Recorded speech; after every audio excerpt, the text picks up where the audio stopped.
मनीष सिसोदिया और के कविता को जमानत देते हुए देश की सबसे बड़ी अदालत सुप्रीम कोर्ट ने लगाई है प्रवर्तन निदेशालय यानी ईडी को कड़ी फटकार।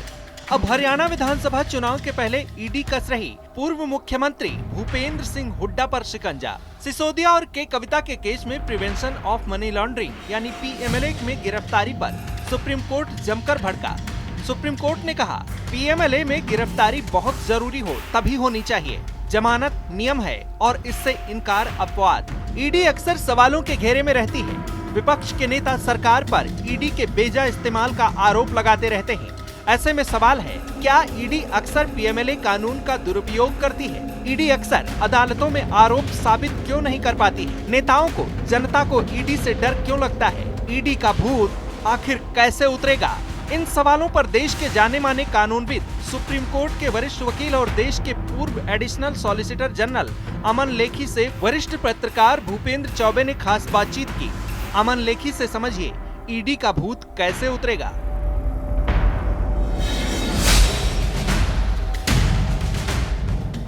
आजकल आप कोई भी पत्रिका उठाएं, आप एक एजेंसी के बारे में जरूर पढ़ेंगे, एनफोर्समेंट डायरेक्टरेट। एक भूत बन गया एनफोर्समेंट डायरेक्टरेट का।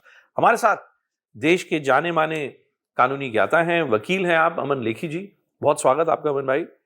मैंने जिस शब्द का प्रयोग किया कि एक ईडी का भूत बवाल बन गया है पूरे देश में, क्या समय आ गया है कि ईडी का जो मैंडेट है उसी को चेंज किया जाए, बदला जाए? ईडी का मैंडेट तो क्लियर है, मैंडेट में प्रॉब्लम नहीं है। जो ईडी उस मैंडेट का करता है, प्रॉब्लम उसमें है। जिस तरीके से ईडी ने ईडी जो है पीएमएलए की क्रिएशन है। जो पीएमएलए है उसके अंदर सबसे सेफगार्ड्स हैं, उसका एक पर्टिकुलर ऑब्जेक्टिव है। जो जिस तरीके से पीएमएलए अप्लाई हो रहा है, जहां ईडी आती है, गड़बड़ पीएमएलए में नहीं है, गड़बड़ पीएमएलए की एप्लीकेशन थ्रू ईडी है। हमारे को ईडी का मैंडेट नहीं बदलना, हमने ईडी के विचारधारा बदलनी है कि इनको ये जानकारी देनी है, अगर उनको है नहीं, कि पीएमएलए है क्या, पीएमएलए क्यों आया, पीएमएलए को किन केसों में अप्लाई करना है, और क्या पीएमएलए को अप्लाई करते समय हमारे को कोई पॉलिटिकल एजेंडा का ध्यान में रखना है कि हमारे को लीगल एनवायरनमेंट को कंट्रोल में रखना है। दूसरा सवाल ये उठता है कि ये जो अभी हाल फिलहाल में इतनी जो बेल्स जो दी गई हैं, क्या आपके मुताबिक जो मनीष सिसोदिया को बेल दी गई कि आप 17 महीने तक आप जेल में थे, ट्रायल नहीं शुरू हुआ, क्या ये एक वैचारिक बात है, सैद्धांतिक बात है कि कानूनी बात है जिसको जजों ने जिसके ऊपर निर्भर किया है? स्पीडी ट्रायल कानूनी सैंक्शनड है। सुप्रीम कोर्ट का यह कहना कि वायलेट हुआ है गलत नहीं है, और बेल प्यूरेटिव नहीं हो सकती, ये ब्रॉडली सही है। बट इसके अंदर थोड़े मायने हैं जो सुप्रीम कोर्ट ने टच नहीं की है मेरे हिसाब से, जिससे कि जो सुप्रीम कोर्ट का जो लॉ है आपके और मेरे लिए तो एक अच्छे आधार पे बैठ सकता हूं। वो मैं क्यों बोलता हूं, क्योंकि जिस तरीके से 3-4 ऑर्डर हुए हैं, हमारे को एक क्लियर आइडिया नहीं आ रहा कि स्पीडी ट्रायल वायलेट कब होगा, क्योंकि अलग अलग भिन्न पीरियड आ रहे हैं, 1.5 साल, 5 महीने, 45 दिन, 4 साल, तो स्पीडी ट्रायल वायलेट कब होगा? आप और मैं जाएंगे, हमारा कोई इतने, अगर कभी गॉड फॉरबिड को हमारे को कोई पीएमएलए पकड़ ले, ऐसा ना हो, पर वो बोलेंगे देखो यार आप तो एक ऑर्डिनरी आदमी हो, कोई ऐसी कोई देश के लिए इनसिग्निफिकेंट हो, हम देखेंगे 45 को। वो पॉलिटिशियन थे, 5 महीने से वो थे, 1.5 साल से वो थे, आपके 6 महीने हुए हैं, तो हमारे हिसाब से 6 महीना भी नहीं, अभी 4 महीने और ले जाओ।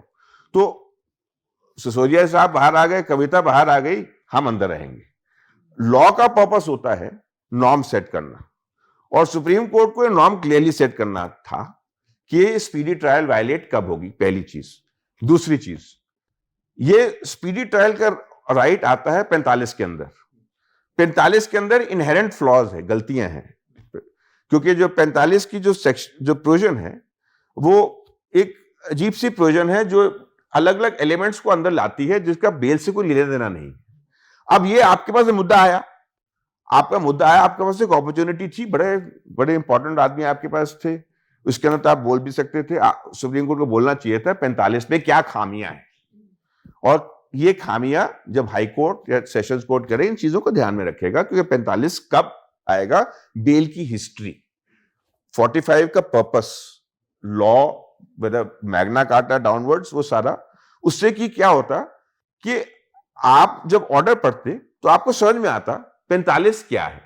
असल आपको समझ में नहीं आता 45 क्या है, ईडी को पता चलता कि 45 का पर्पस क्या है। अब हमने ना समय को क्लैरिफाई किया, क्योंकि अलग अलग समय आ रहे हैं, और ना हमने पॉइंटेडली 45 पे क्या गलतियां क्लियरली रखी।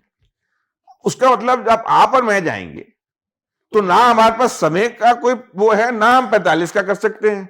तो आप किस पे रिलाय करेंगे, डिस्कशन पे रिलाय करेंगे। अब डिस्कशन आपके फेवर में आएगा कि नहीं आएगा, ये तो राम भरोसे, ये एनवायरनमेंट के ऊपर, ये एनवायरनमेंट के ऊपर आएगा। तो भैया हम कहां।